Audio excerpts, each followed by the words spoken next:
Okay, so hello, and welcome back to Cake Bites. This is your host, and I just realized I never introduced myself. I am your host, Katie Cakes, and I'm really excited to finally share with you the last part of my interview with Joe Cain. And it means a lot to me to finally be sharing this because Billy was actually my first interview for Cake Bites and all of this. And our interview was so great and so long. It was about 3 hours long. That I had to split it up into three different parts because Billy has kind of filled a lot of different roles. And I feel really excited to share what Billy is choosing to do with the current technology with VR. And like I said, this interview is the final part of my first interview, which took place in like July of last year. So keep in mind that this interview is actually a little bit older. And I will have updates, more recent updates on Trapped, a VR detective story, the game that we talk about today at the end of the show. So just make sure you listen to my update at the end. But yeah, so, I mean, honestly, I've talked about Billy a couple of times already from our other two episodes. So, without further ado, here is Joe Cain.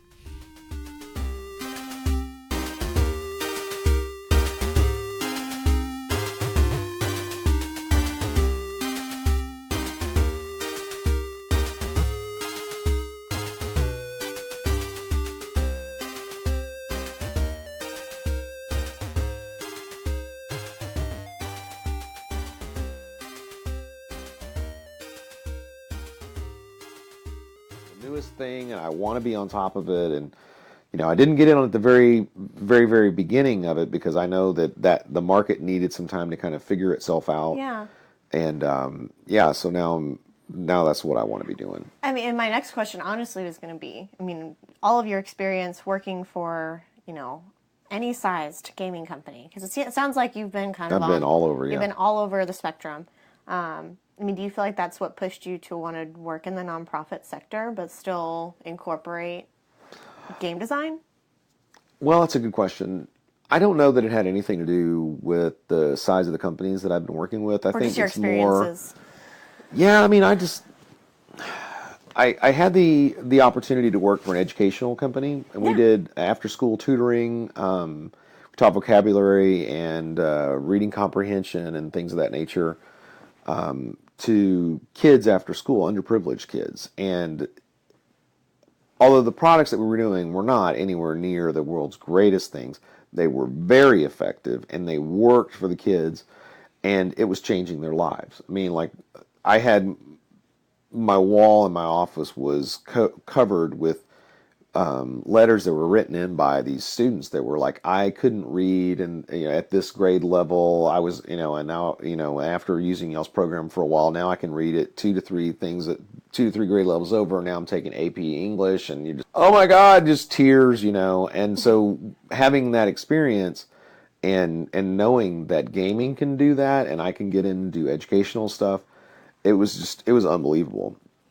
And after doing, after that company shutting down because they decided they wanted to try to go into Louisiana against all of the things I tried to beg them to not do. It's like, Louisiana's not going to work for us for all those reasons. And they shut down. And so then I wound up, doing something else. And then I've always looked back at what can I do to help the universe? And so, yeah, I got to the point last year where we had to sell our house, but at the same time, I was still doing contract work, and I didn't even want to open my email because it just caused me so much stress and Yeah. anxiety. Because I was like, I'm finished with all of my contracts, but people still call me and try to get me to do more work, and I'm like, this is not healthy.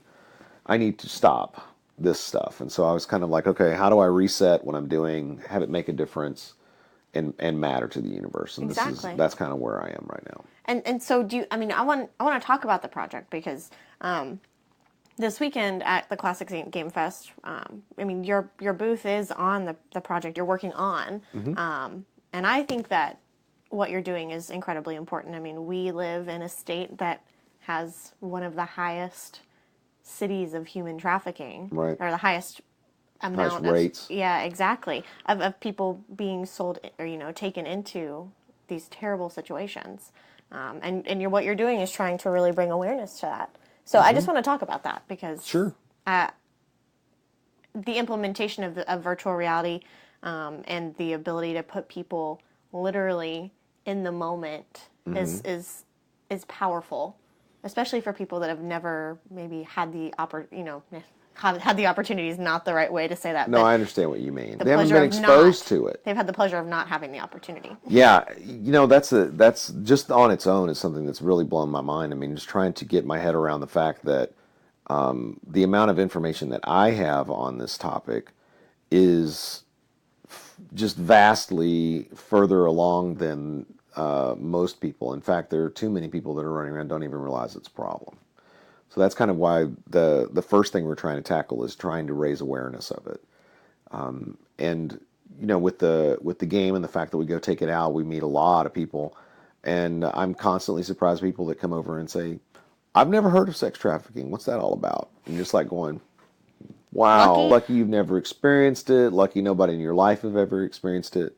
But it's just a horrible, horrible topic, and I just can't imagine why we don't talk about this because it's literally in every neighborhood all over the world, especially where you don't expect it. And that's what I really wanted to create in this particular experience was a narrative story that would open people's minds to the reality of this possibly even happening in their backyard. So everything about what we're doing, we're checking authenticity. We want to be accurate. We want to make sure that the scenarios are realistic and believable. But by learning more about this and then talking to experts in the field and going over this with people that are actual survivors, we think we've done a pretty good job of creating a holy moly, this is happening in suburbia, kind of feeling, which of course is not trying to take the experience away from anyone else, but I'm trying to get people to wake up to the fact that this isn't just happening to bad people, in some other place or another country where no one cares, or the government isn't running stuff correctly. It's like, no, man, this stuff is happening everywhere. And, in order to connect with people, you need to be authentic and you have to tell a good story and it has to resonate with them.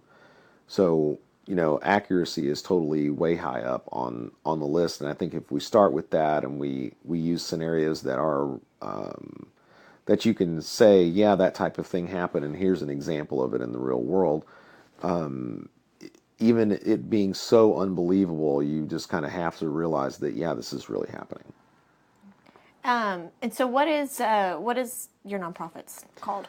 Oh, great. Good question. Yeah, so the nonprofit is named the Radical Empathy Education Foundation, and we got the name Radical Empathy from talking with one of our advisor groups. We were pitching an earlier story version, and what the feedback was, yeah, that totally sucks, and it doesn't make me care for the person that's the victim.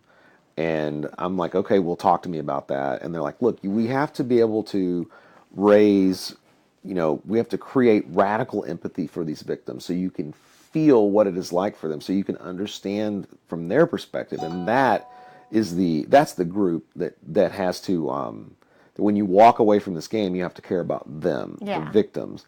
And we're like, okay, we're scrapping everything. And that's where we really kind of took the idea where if we want to make the person care about this victim, we're going to make the player the victim and turn the story on its head where you're experiencing life as that victim, and in a way that's not graphic or anything, but you live in her home and you can't escape. You're essentially trapped, and that's the name of the product. And the whole idea is that we want people to walk away understanding that those people are being held kind of like animals, or really like animals, and then they're traded out when the time is right for the person that owns them to go make a bunch of money. And it's horrible. But I guess kind of where I was going with all of that was that we need to be able to create empathy in these users and the players.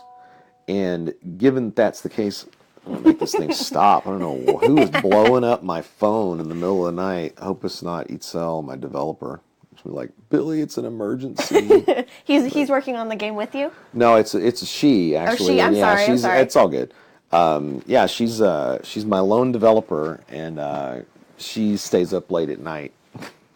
But yeah, we're working on another version of the first part of the game because we finally got the detective tools finished. Anyway, it's just the whole aside. But yeah, so yeah, it's fun because we're still going back and forth. And she sent me a build today with some new ideas in it, and I picked one out of the options, and she sent me another one with some new options. I haven't had a chance to look at it yet. You've had a busy weekend, admittedly. Had a busy weekend, yeah. But it's a lot of fun. She's young and fun, and she loves what she's doing, learning a lot. And I think she's challenged doing this stuff like in a fun way. Yeah. But I know she wants some more challenge, and so I'm hoping that we'll eventually get some funding so I can put her on like all the time, and she's not using her talents like a couple of hours a week or whatever. But I feel like I didn't quite answer your original question. Let's go back to it.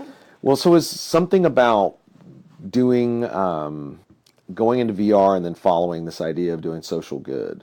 Yeah. And I guess what I was gonna sort of segue into, virtual reality has one of its many characteristics is it can put you in the center of the action and everything that's happening to you.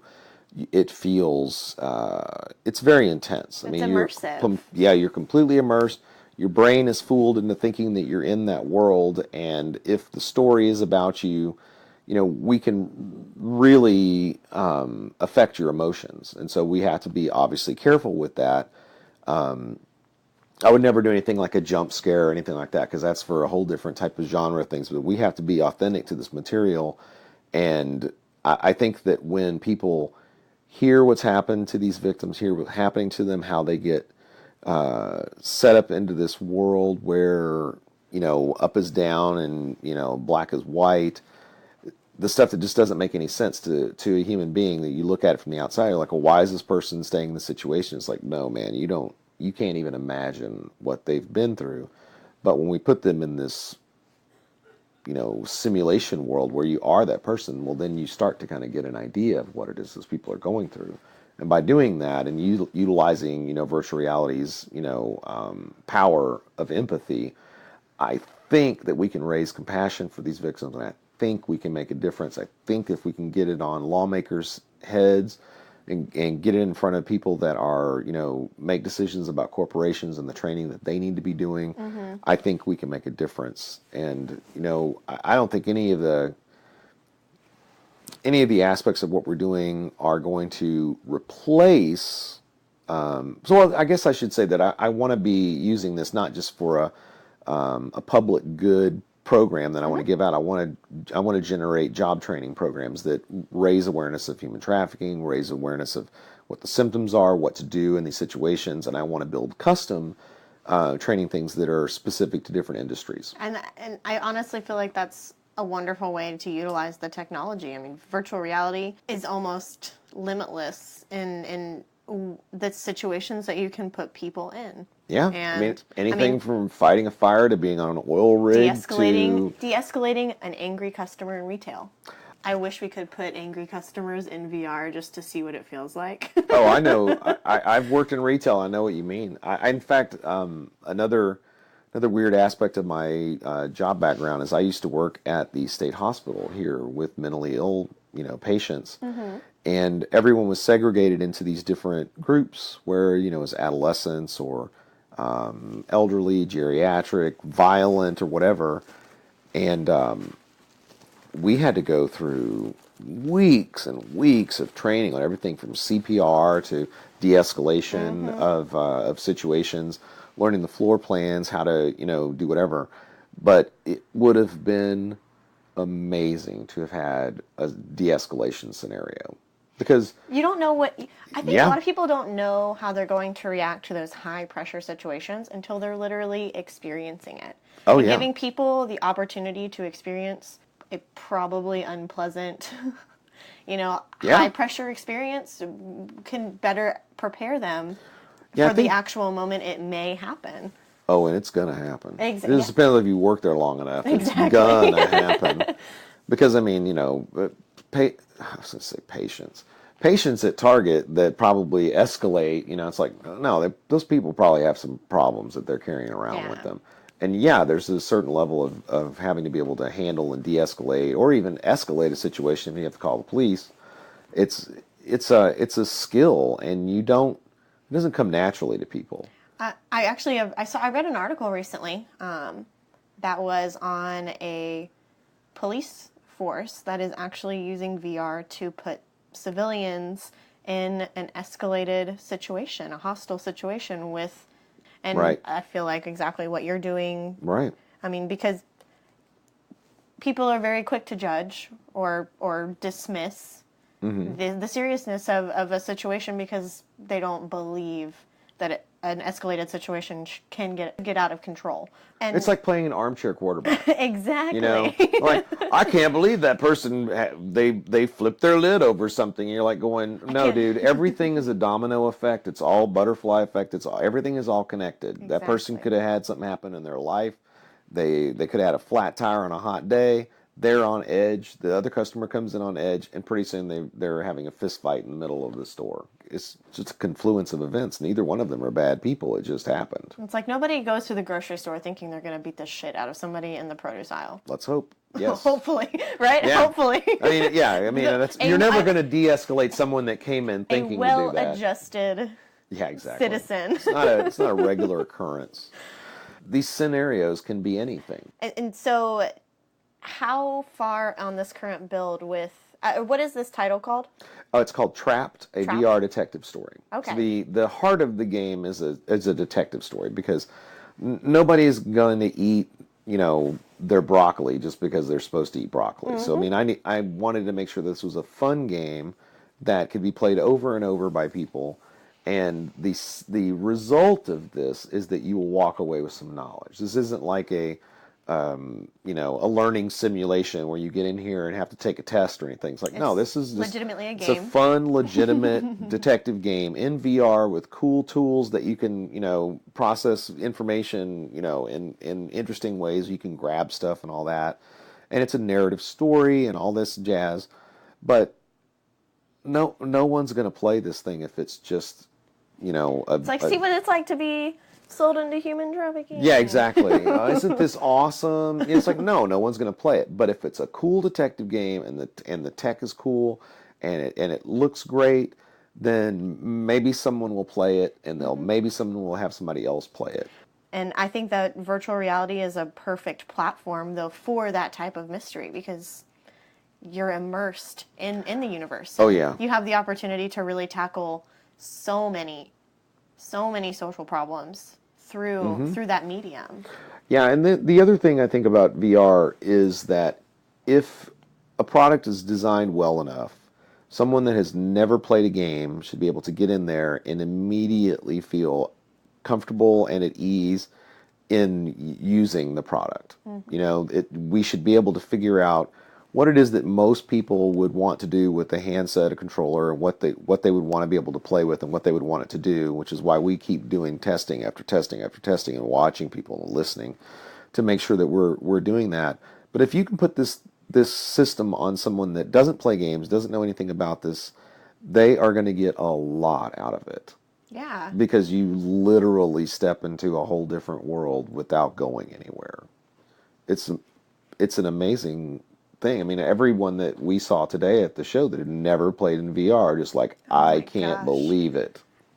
My two favorite were the little boy that has I don't know if you remember, he was dancing a bunch. Oh yeah, I remember that guy. His dad said that wherever there is a Vive that he can play, the game that they're using to demo is for 18 and older, and they won't let him play because he had to have been maybe 5 or 6 years old. Right. And he was just, all he wanted to do was throw throw the clues around the simulation. Yeah, I remember that guy doing that. Yeah. Because it was adorable. But on the flip side, there was another kid that had come by multiple times, and the mom. I thought that you knew them actually because of how often they were at the booth. It was a mom and a son, and the son couldn't get over how much fun he was having playing it. He said that I've played it probably 10 times. But I asked the mom. She was sitting there. She thought it was great, and I asked her though, have you ever worn the headset? Have you ever taken the opportunity just to see what it feels like to be in virtual reality? And she's like, no. Like, why the fuck are you asking me? You know? Yeah, exactly. What? And I was like, I feel like you should just put it on and see what it feels like, because it's otherworldly almost. Because you really are tricked into feeling like you're somebody, that you've been transported completely somewhere else. Yeah. And so I'm really excited to see kind of how Trapped continues to develop and what you choose to continue doing with it. Is it available to play at all? Like, is there a build available or anywhere? Or that's a great question. So we worked on it for Google Cardboard up until March, and we released a version on Google Play that has the first level essentially. It's very low res. It's super simple, but it works. And we have a really, I think, a unique movement style in there where if you tilt your head level, it'll walk forward, and if you keep your head level and turn, it'll turn at angles like that. And we have a 180-degree thing, so if you look, I think it's look down a little bit off the line, a little thing pops up and it says 3, 2, 1, and it'll turn you right back around.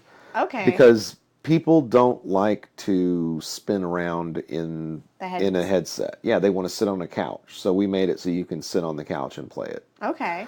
And which I don't know how many other. I mean, and it's free roam. You can walk around anywhere in the game, and I don't think there's a lot of games that are doing that on cardboard. So we tried to do some things different with it, and it's not complete. It's the first act out of 3. But at that point, that's when we start. Itzel got her Vive, and she was like, I'm going to start working on there. So I was like, oh my gosh, really? We're going to crank up the volume and make it awesome. And so that's when we decided to just go all in on this, and this is what we've been doing, because I believe it can make that real impact with a decision maker. Yeah. So when they put that headset on and they get the full, room scale experience, I hope that it blows them away and they just can't write a check fast enough, because it's not about me making money. I don't care. I just want enough money to survive. What I really want to do is I want to hire people so that we can save people. Yeah, no, absolutely. And because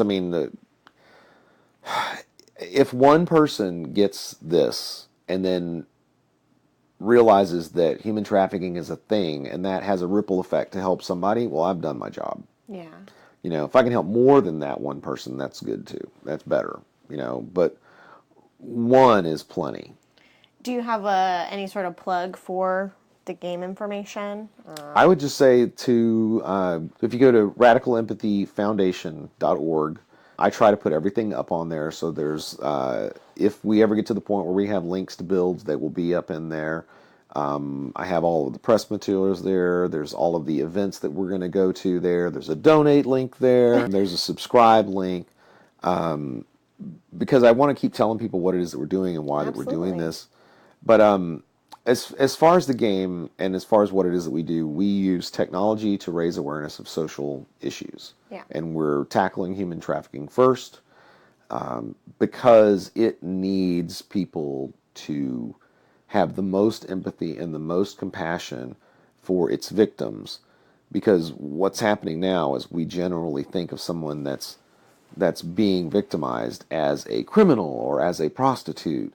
And it's like, and if there's anything you can do that's wrong, it's starting there. Absolutely. These are children that are being victimized and they are being prostituted. They are not prostitutes. The myths and things that have been pushed into our head by our media and that are perpetuated, they're not helping anything. And since no one is talking about human trafficking or sex trafficking or forced labor trafficking, all these things that are not being talked about, and nobody talks about how you get stuck into this pattern, how you get sucked into the system.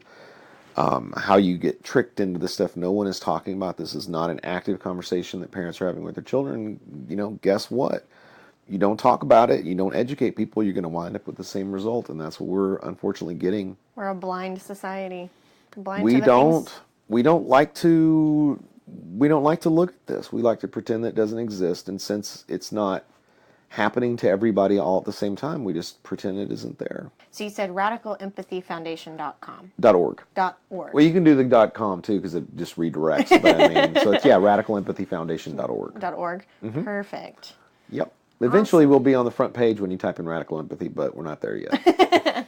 I'll have links to everything. In the notes and for people to follow, because I do think it's really important for people to take a moment and see if what you're doing speaks to them, and it should. It should speak to everybody. Well, I mean, there's the truth is that I'm not a really good web designer. Let's be honest, but that's not it. I mean, the truth is that this is going to resonate with certain people. I hope that the words and the images that are on the page, on the web page, or anywhere that somebody reads this, it allows them to understand this and understand why it's important, and it allows it to resonate with them. But I don't know if I'm as eloquent. I'm not sure that I use the right words, but I care and I want to make a difference, and I'm going to do everything that I can. And I hope that the honesty and authenticity of that comes across, because that's what I'm really trying to offer here. I want to be someone that can help make this change happen. Yeah. Well, we've recorded almost 3 hours. I don't know if you realize that.